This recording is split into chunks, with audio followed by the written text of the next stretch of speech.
Alors, nous corrigeons l'exercice 24, page 105. Ici, nous vous demandons de tracer tout d'abord la représentation graphique de deux fonctions affines. Donc, vous vérifiez bien, hein, la première fonction, c'est définie par p de x égale moins 3x plus 7. C'est bien une fonction affine, m vaut moins 3, p vaut 7. Donc, on sait que c'est représenté par une droite. Et la deuxième, q est définie par q de x égale 2x moins 3. C'est bien une fonction affine, m vaut 2, p vaut moins 3. Donc c'est là encore représenté par une droite. Je vous rappelle que pour représenter une droite, eh bien, nous avons juste besoin de placer deux points. Donc par exemple, pour p, j'ai choisi 0 et 3 comme points, comme x, j'aurais très bien pu prendre 1 et 7 si j'avais voulu. Pour x égale 0, je remplace, moins 3 fois 0 plus 7, ça fait 7. Donc j'obtiens mon premier point. Donc mon premier point pour coordonner 0, 7. 0, 7. C'est donc mon premier point pour la représentation graphique de P. Ensuite, je prends pour x égale 3, je remplace, moins 3 fois 3 plus 7, ça fait donc moins 9 plus 7, ça fait moins 2. Donc j'obtiens mon deuxième point, qui a pour coordonnées 3, moins 2. C'est ce point-là. Maintenant que j'ai mes deux points pour représenter P, puisque je sais que c'est une droite, je n'ai plus qu'à relier les deux points à la règle. Et j'obtiens la représentation graphique de P. Je vous rappelle d'ailleurs au passage que une équation de cette droite, c'est y égale moins 3x plus 7. Ensuite, pour la fonction q, on fait exactement pareil, puisque c'est une fonction affine, nous n'avons besoin que de deux points. Donc j'ai choisi de prendre x égale à 0.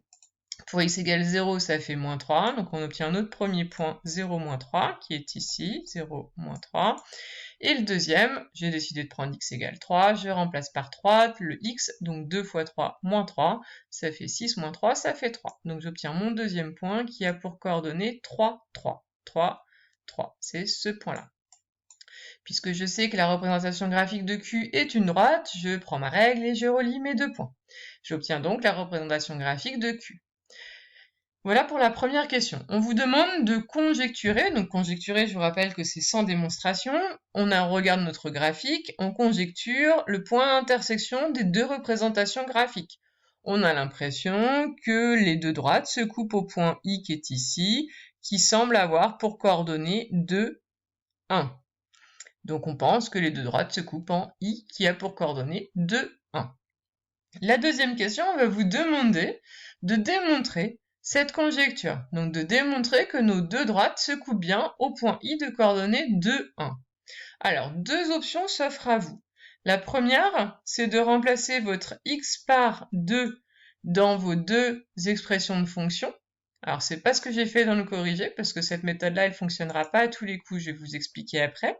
Donc, si je remplace x par 2 dans la première, ça me fait moins 3 fois 2 plus 7, ça me fait bien 1. Ça veut dire quoi? Ça veut dire que ce point-là, puisque je trouve 1 comme l'ordonnée du point I, ça veut dire que le point I, il appartient à la droite représentant P. Je sais pas, je vais l'appeler D1 ou DP. C'est la droite qui représente P. Ensuite, si je remplace le x par 2 dans la deuxième expression, donc dans l'expression de Q, si je fais 2 fois 2, donc j'ai remplacé le x par 2 là, hein, moins 3, ça fait 4 moins 3, ça fait 1. Donc du coup, ce point-là, il est aussi sur la représentation graphique de Q.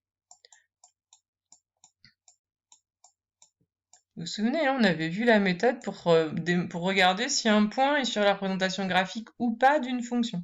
Donc c'est ce que je viens d'utiliser. Donc finalement, mon point, il est sur les deux droites. Donc ça prouve bien que les deux droites se coupent au niveau du point I. Alors cette méthode-là, elle conviendrait dans cet exercice. J'aurais fini, j'ai bien les deux droites qui se coupent au niveau du point I.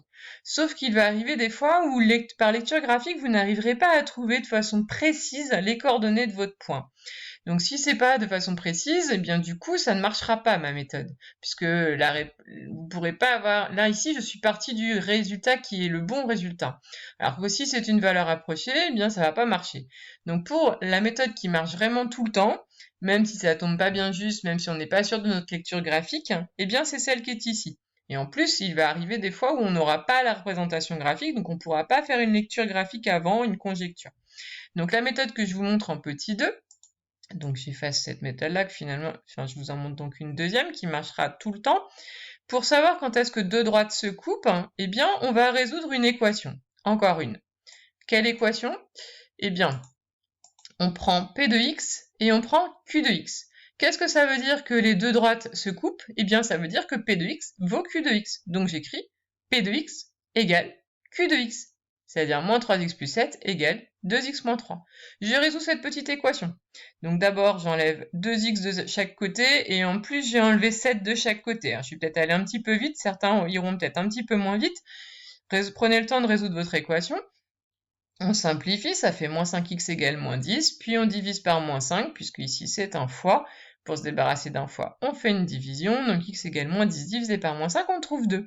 Et maintenant qu'on a notre x égale 2, eh bien on sait que les deux droites vont se couper au point d'abscisse 2. C'est-à-dire que ça va se couper lorsque x vaut 2. Donc qu'est-ce qu'on fait? On n'a plus qu'à remplacer notre x par 2. Ça fait moins 3 fois 2, moins 6, plus 7, ça fait donc 1. Donc du coup, l'image de 2, c'est 1 par la fonction p. On peut vérifier, on n'a pas besoin en réalité de le faire, mais on peut le faire ici, on devine qu'on va trouver la même chose, puisqu'on justement on a fait en sorte que ça soit égal. Donc si on fait 2 fois 2 moins 3, on trouve aussi 1. Donc on voit que p de x égale q de x lorsque x vaut 2, et dans ces cas-là, on trouve que l'image, c'est 1. Donc du coup, les deux droites se coupent bien au point d'abscisse 2 et d'image, enfin d'ordonnée 1. On retrouve ce qu'on avait trouvé tout à l'heure.